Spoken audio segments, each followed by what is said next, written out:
नमस्कार, स्वागत है आपका हमारे चैनल द न्यूज पर। मैं हूं आपके साथ शेरिन। आपके लिए बता दें कि जम्मू कश्मीर के पूर्व राज्यपाल सत्यपाल मलिक ने खोली है विपक्ष की पोल। दरअसल जहां एक तरफ कांग्रेस आम आदमी पार्टी लगातार केंद्र सरकार के ऊपर साध रहे हैं निशाना और ये कहा जा रहा है कि मोदी सरकार ने डर कर सीबीआई का समन भेजा है सत्यपाल मलिक को, तो वहीं दूसरी तरफ सत्यपाल मलिक ने खुद विपक्षी पार्टियों की खोल दी है पोल और उन्होंने कहा है कि सीबीआई की तरफ से मुझे कोई समन नहीं भेजा गया है और ये खबरें जो चलाई जा रही हैं ये सिर्फ अफवाहें उड़ाई जा रही हैं कि मुझे समन भेजा गया है। सीबीआई एक मामले को लेकर मुझसे घर पर आके पूछताछ करेगी। उन्होंने मुझे अपने दफ्तर भी नहीं बुलाया है क्योंकि शिकायत मैंने की थी और इसी पूरे मामले पर सीबीआई जो है वो स्पष्टीकरण चाहती है। ये तमाम बातें की गई हैं आज सत्यपाल मलिक की तरफ से। तो वहीं दूसरी तरफ वो जो 300 करोड़ का मामला, 300 करोड़ रुपए की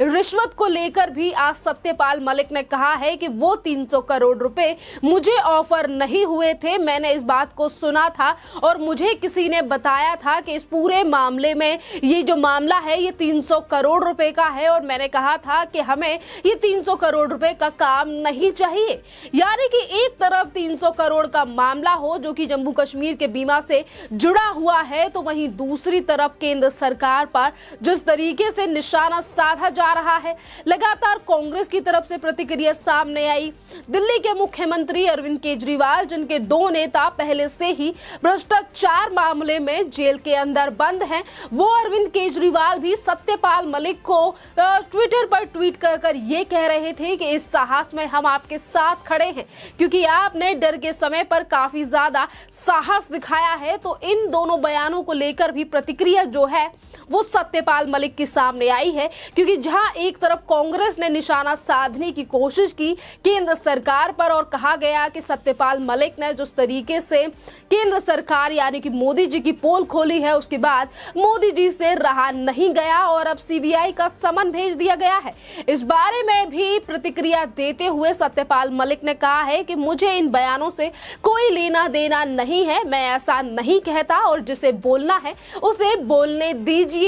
यानी कि एक तरफ कांग्रेस जो है वो सत्यपाल मलिक के इस पूरे मामले को लेकर केंद्र सरकार पर निशाना साधने की कोशिश कर रही थी और समर्थन देने का प्रयास किया गया था, समर्थन दिया गया था सत्यपाल मलिक को। पर आज खुद सत्यपाल मलिक ने कह दिया है कि कोई भी पार्टी कुछ भी कहे, मुझे इस बात से कोई लेना देना नहीं है क्योंकि सीबीआई की तरफ से मुझे समन नहीं दिया गया है। सीबीआई कुछ मामलों को लेकर स्पष्टीकरण चाहती है जिस पर अभी मैं राजस्थान जा रहा हूं, इसीलिए मेरे पास अभी समय नहीं है, पर 27 से 28 तारीख को सीबीआई के अधिकारी खुद मेरे घर आएंगे। यानी कि आज अगर किसी भी नेता से सीबीआई की पूछताछ होती है तो तमाम विपक्षी पार्टियां एक साथ खड़ी हो जाती हैं और ये कहती हैं कि ये मोदी सरकार की तानाशाही है। पर इस बार तो खुद सत्यपाल मलिक ने ही दिल्ली के मुख्यमंत्री अरविंद केजरीवाल और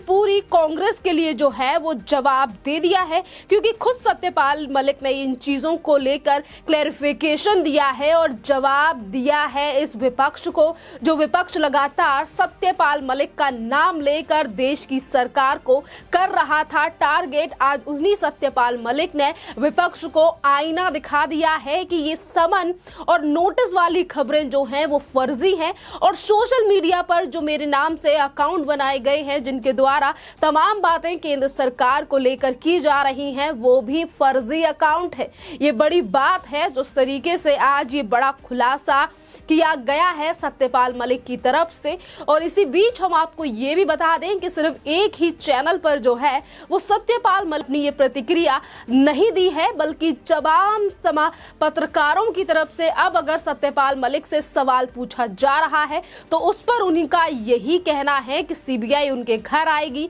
क्लैरिफिकेशन लेना है किसी मामलों पर क्योंकि उन्हीं की तरफ से जो शिकायत है वो की गई थी और इसी पूरे मामले पर आज जो है वो सीबीआई यानी कि 28 तारीख को सीबीआई वाले जो हैं वो उनके घर आएंगे। और वहीं अगर हम बात करें फर्जी अकाउंट को लेकर, तो उन्होंने ये भी कहा है कि मेरे नाम से फर्जी सोशल मीडिया अकाउंट चल रहे हैं, जिसको लेकर उन्होंने कहा कि ये अकाउंट मेरे नाम से हैं पर ये फर्जी हैं। उसी अकाउंट पर सीबीआई की ओर से समन का उल्लेख किया गया था, जिसके बाद कांग्रेस आप के नेताओं की तरफ से जो रिएक्शन है वो आए हैं। यानी कि अरविंद केजरीवाल की बात अगर हम करें, यानी कि दिल्ली के मुख्यमंत्री, उन्होंने जो सत्यपाल मलिक को लेकर ट्विटर पर अपनी राय रखी है, वो उन्होंने सत्यपाल मलिक के ही ट्वीट को रीट्वीट करते हुए अपना ट्वीट किया है और उसी ट्वीट यानी कि उसी ट्वीट को आज फर्जी करार दे दिया है सत्यपाल मलिक ने। और उन्होंने कहा है कि उनके नाम से सोशल मीडिया पर फेक अकाउंट्स चलाए जा रहे हैं। यानी कि बिना देखे सिर्फ अरविंद केजरीवाल ने उस ट्वीट को रीट्वीट किया और उस पर अपनी बातें यानी कि अपनी चीजों का जिक्र किया, केंद्र सरकार पर निशाना साधा, पर इन चीजों को क्लैरिफाई किए हुए बिना कि वो अकाउंट असली है या नकली। इस पूरे मामले को लेकर भी जो है वो लगातार सवाल जो है वो किए जा रहे हैं। दरअसल आपके लिए बता दें कि आज अगर सीबीआई पूछताछ करने की बात कही गई है, सत्यपाल मलिक की तरफ से भी सच्चाई जो है वो सामने आ चुकी है। आखिरकार ये मामला है क्या? और ये पहली बार तो नहीं है कि जब सत्यपाल मलिक से सीबीआई के द्वारा पूछताछ की जा रही है, क्योंकि पिछले ही साल अक्टूबर के महीने में भी सत्यपाल मलिक से सीबीआई ने पूछताछ की थी, जिसके बाद क्या सवाल जवाब किए गए थे ये तो बाहर नहीं आ पाए थे। और जिसके बाद आज फिर एक बार जो है वो सीबीआई अगर पूछताछ करना चाहती है, क्लैरिफिकेशन लेना चाहती है, तो उन तमाम चीजों को जोड़ा जा रहा है उस इंटरव्यू से जो अभी कुछ दिन पहले द वायर को दिया गया था सत्यपाल मलिक के द्वारा। यानी कि एक तरफ उन्होंने उस बयान को दिया, जिसके बाद आज केंद्र सरकार पर निशाना जो है वो साधने की कोशिश पार्टियों की तरफ से की गई, विपक्षी पार्टियों की तरफ से की गई, पर आज विपक्षी पार्टियों की कोशिश जो है वो धाराशायी होती हुई दिखाई दे रही है। सीबीआई की वजह से नहीं, केंद्र सरकार की तरफ से नहीं, बल्कि उन्हीं सत्यपाल मलिक की तरफ से, जिन सत्यपाल मलिक ने आज विपक्षी पार्टियों की पोल पट्टी जो है वो खोल दी है और उन्होंने इनकी प्रतिक्रियाओं को कोई भी ज्यादा तवज्जो नहीं दी है। उन्होंने साफ शब्दों में कहा है कि जिसे बोलना है उसे बोलने दीजिए, पर मैं अपने सवाल पर, अपनी बात पर अडिग हूं कि मुझे 300 करोड़ रुपए ऑफर नहीं किए गए थे। मैंने इस बात को सुना था और इसीलिए मैंने इसे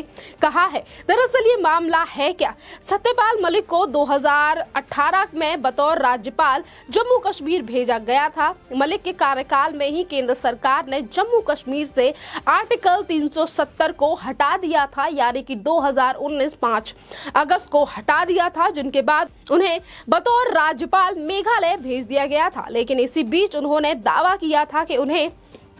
23 अगस्त 2018 से 30 अक्टूबर 2019 के बीच जम्मू कश्मीर के राज्यपाल के रूप में अपने कार्यकाल के दौरान 2 फाइलों को मंजूरी देने के लिए 300 करोड़ रुपए की रिश्वत की पेशकश की गई थी। यानी कि उस बयान को लेकर भी उन्होंने अपनी क्लैरिफाई किया है, सफाई दी है। उन्होंने कहा है कि मुझे डायरेक्टली किसी ने जो है वो रिश्वत नहीं दी, मुझे सिर्फ कहा गया था, यानी कि एक व्यक्ति के द्वारा कहा गया था। इससे पहले जो है उन्होंने तमाम लोगों के नाम भी लिए थे, पर आज वो अपने बयान को भी पलटते हुए दिखाई दे रहे हैं, जिस बीच उन्होंने इस पूरे बयान को लेकर भी सफाई दी है। तो वहीं दूसरी तरफ विपक्षी पार्टियों को भी आईना दिखाया है, जो केंद्रीय एजेंसियों पर लगातार सवाल उठाती है, चाहे फिर मामला एजेंसियां उस मामले की करें जिसमें सच में भ्रष्टाचार हुआ है, या फिर किसी भ्रष्टाचारी के ऊपर भी जांच अगर बैठती है, तो इसी तरीके से विपक्षी पार्टियां जो हैं वो सवाल उठाती हुई नजर आती हैं। और ये अपने आप में ही एक सवाल खड़ा करता है कि आखिरकार ये विपक्षी पार्टियां भ्रष्टाचारियों को बचाने के लिए क्यों एक साथ आ जाती हैं, चाहे फिर वो लालू यादव हो या फिर दिल्ली के उप पूर्व मुख्यमंत्री मनीष सिसोदिया। खैर, इस पूरे मामले पर आपकी जो भी राय हो आप हमें कमेंट करके जरूर बताइए। धन्यवाद।